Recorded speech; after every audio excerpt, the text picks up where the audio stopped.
Gimana kakak memperingati 12 tahun gempa dan tsunami Aceh ini kak? Perasaan kakak gimana? Perasaan saya karena sebenarnya yang nggak ada itu family saya, kakak saya sama ponaan.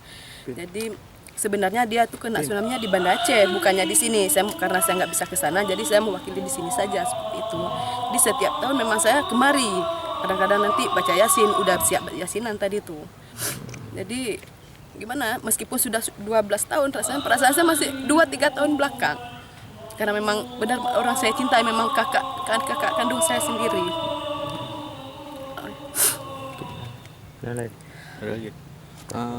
Kak, dengan peristiwa ini apa sih harapan yang paling besar kita? Ya menguatkan diri kepada Allah ya. Mungkin lebih ini lagi, tawakal lagi kepada Allah. Semoga bencana cukup segini saja, jangan pernah terulang kembali lagi. Seperti itu mungkin. Makasih. Namanya kak? Dong, Sri Mewarni. warga di sana? Saya rantau panjang di sekitaran Lubuh.